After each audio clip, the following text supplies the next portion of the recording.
The audience, senior citizen, सगळे केवढे माझे मित्र आहेत समोर. I can see all of you.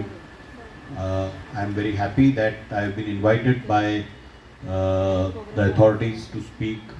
एक प्रोस्टेट ग्लॅड बद्दल सिनियर सिटीजनना माहिती देण्यासाठी मला इन्व्हाइट केलं आहे. My Marathi is not very good, but I will try to do as much in Marathi. आणि मध्ये मध्ये मी हिंदी आणि इंग्लिशमध्ये जाणार, म्हणजे मला ते मराठी वर्ड येत नाहीत.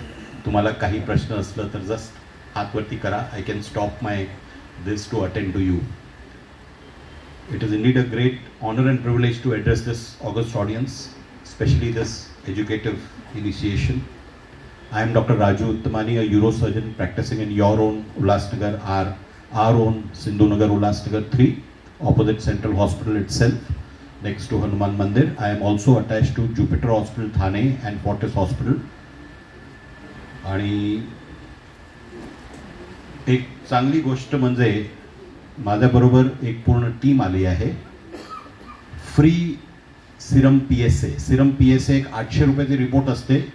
त्याच्यामध्ये कळतं की कॅन्सर प्रोस्टेट जे हल्ली फारच वाढत चाललं आहे. म्हणजे कॅन्सर प्रोस्टेट पूर्वी असायचा 1 in 2000, आता एस्टिमेट येतं आहे की 1 in 1500 असं येतं आहे. तर एक सिम्पल ब्लड टेस्ट आहे, 800 रुपयाची ब्लड टेस्ट आहे, जी आता खाली फ्री आहे. म्हणजे या लेक्चर सगळं संपल्यावर, प्रोग्राम संपल्यावर तुम्ही लोक त्याचं लाभ घेऊ शकता. ज्यांनाही प्रोस्टेटचे सिम्पटम्स मी आता डिस्क्राईब करणार आहे त्यांनी मला भेटावं, कारण एवढे म्हणजे I can C almost 200 people year.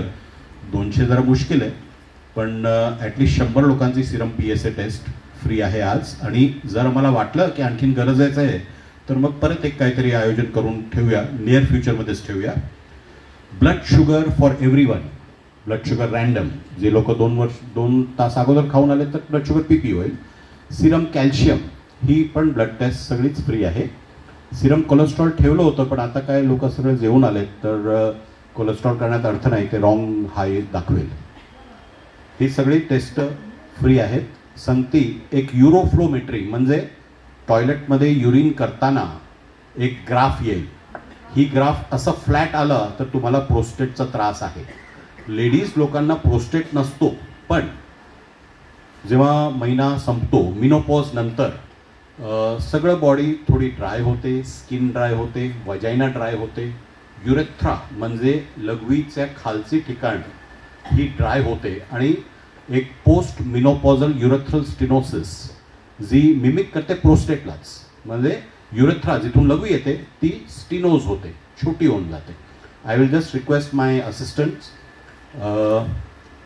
Manju sister आणि दीपा अवतारे सिस्टर, मंजू लांगडे आणि Deepa, please keep my props up here so that you can just show the props up and then keep them here. प्रोस्टेटचा प्रॉप आहे खाली, जे आम्ही हे करणार आहोत त्याच्यामध्ये ठेवणारच मी. आणि हे फुल किडनी, फुल युरोलॉजीचा प्रॉप आहे. आणि असं फाईल्स पण आहेत. जे मी काय सांगतोय ते असले मी 25 फाईल्स आणलेत. ज्यांनाही पाहिजे ते घेऊन जाऊ शकता. ज्यांना फोटोग्राफ काढायचं आहे, खाली ग्राउंड फ्लोअरला ते सगळं अरेंजमेंट ठेवली आहे. BP ही चेक करणार आहेत सर्वांचं, ब्लड प्रेशर. आणि हे पण एक स्टेज 1 to स्टेज 4 असं हे प्रोस्टेटचं गाठ कशी वाढते आणि काय त्रास देते तसं एक समोर ठेवलं आहे मी. आता प्रोस्टेट काय आहे? ही लघवीची थैली आहे. म्हणजे ही लघवीची थैली आहे, ब्लॅडर, युरिनरी ब्लॅडर. याच्या खाली एक वॉलनट म्हणजे अक्रोट सारखं एक ग्लँड देव सर्वांना देतो. हा ग्लँड इथं, हे नॉर्मल ग्लँड आहे. तो वाढत जातो आणि लघवीचा जो हा रस्ता आहे तो बंद करतो. बंद करत जातो, तो धीरे धीरे बंद करतो. तर म्हणून लोकांना लवकर कळत नाही. ही ब्लॅडर, ही प्रोस्टेट, हा रस्ता जेव्हा बंद होईल तेव्हा स्लोली सिम्पटम्स चालू होतील. सिम्पटम्स कधी कधी एवढे स्लो असतात चालू असताना की लोकांना लक्षच येत नाही की अरे मी पूर्वी रात्री नाही उठायचो, आता मी एकदा उठायला लागलोय. मग 1-2 वर्षानंतर 2दा उठायला लागलोय. अरे मी पूर्वी 4-4 तासात लघवीला जायचो, पण आता 3 तासात जातोय. कोण लक्षात ठेवेल? कोण नाही ठेवत. पण these are the very symptoms. I just enumerate all the symptoms. जे काय आहेत सिम्पटम्स ते आहे लघवीची धार कमी होणं. And similar symptoms are for post menopausal urethral stenosis for females. नाव मोठं आहे, युरिनचा त्रास आहे, कळलं. आणि मेजॉरिटी मेल्स आणि फिमेल्स दोघेही शाय नेचरमुळे जोपर्यंत लघवी बंद होत नाही तोपर्यंत सांगतच नाही, तोपर्यंत तुमची किडनीचे भरपूर हाल होतात. कारण हा रस्ता जर बंद झाला तर it is a slow process. If it is not cancer, कॅन्सरबद्दलही मी थोडं सांगणार आहे 1-2 मिनटं. तर this process may go on for maybe 3, 5, 10 years. तोपर्यंत back pressure on the kidney causes kidney damage. In fact कधी कधी सिरम क्रिएटिनिन 12-15 पर्यंत पोचतो. जोपर्यंत पेशंटची लघवी बंद होते तोपर्यंत तर फारच नुकसान होऊन जाईल. म्हणून लक्ष द्या, ही सिम्पटम्स जे मी आता सांगतोय ते झाल्यावर लगेच तुम्ही कुठल्या चांगल्या डॉक्टरना, फॅमिली डॉक्टरना भेटा. मी तर आहेच यूरोलॉजिस्ट, कधीही तुम्हाला पाहिजे. I do lot of concession in my hospital, so you can come anytime. Even your family doctor, I am sure all of them are doing concession. लघवीची धार कमी होते. हेजिटन्सी म्हणजे लघवी येते बंद होते, येते बंद होते. Hesitant urine. मिक्च्युरेशन टाइम म्हणजे युरिन करण्याचा टाइम वाढतो. पहिले समजा जर 30 सेकंडमध्ये युरिन संपवायची तर त्याच्याऐवजी 40-50 सेकंड किंवा 1-2 मिनटं. इनकम्प्लीट युरिनेशन. युरिन येते पण झाल्यावर थोडी राहून जाते, दॅट इज इनकम्प्लीट युरिनेशन. आता याचं खरं एक्झॅक्ट कॅल्क्युलेशन येतो सोनोग्राफीमध्ये.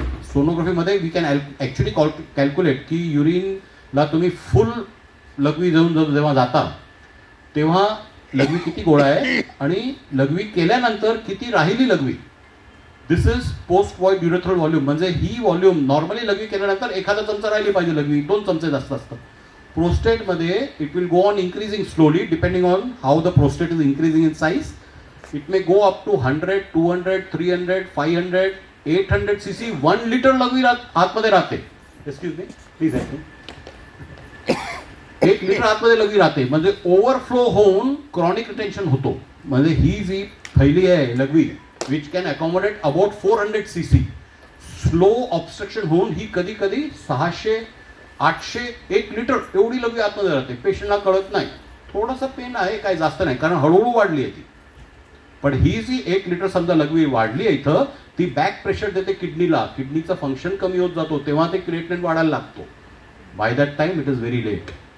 म्हणून इनिशियल सिम्पटम्समध्ये तुम्ही चांगल्या डॉक्टरना भेटणं आवश्यक आहे.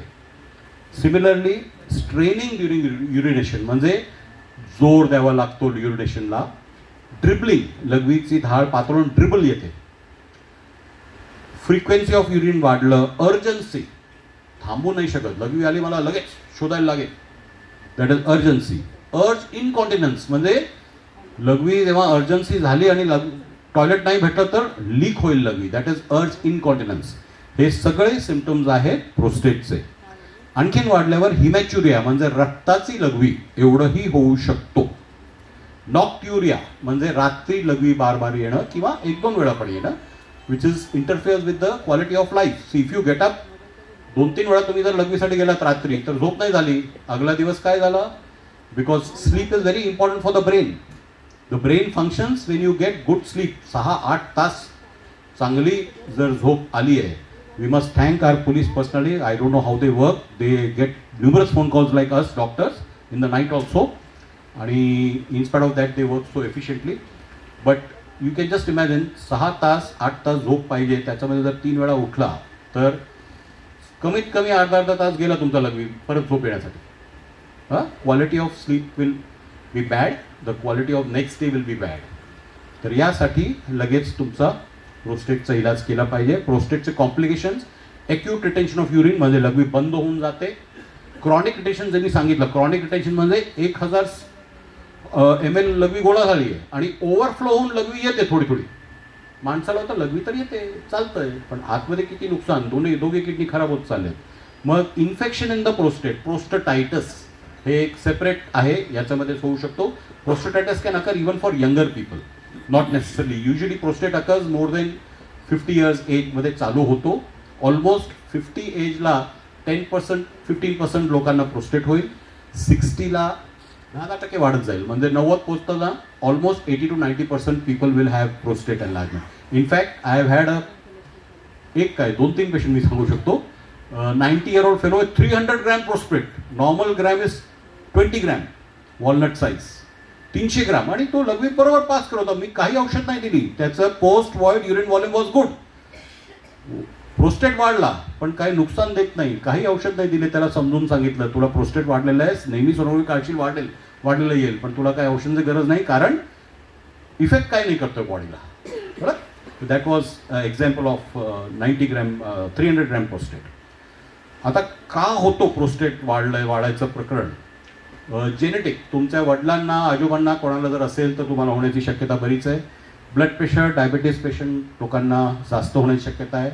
ॲक्टिव्हिटी कमी झाली, आता तुम्ही सगळे सिनियर सिटीजन आहेत, retired most of us too as senior citizens, तर ॲक्टिव्हिटी कमी होते. One more reason for prostate to get enlarge because of blood engorgement. म्हणून ॲक्टिव्हिटी चालू ठेवा. I always advise all my patients, कमीत कमी अर्धा तास सकाळी, अर्धा तास संध्याकाळी असं वॉक केलं पाहिजे. आणि जे लोक for some reason knee joint not working well, can't walk, go to the gym. कुछ शर्म नहीं है 80 बरस का अगर आदमी जिम में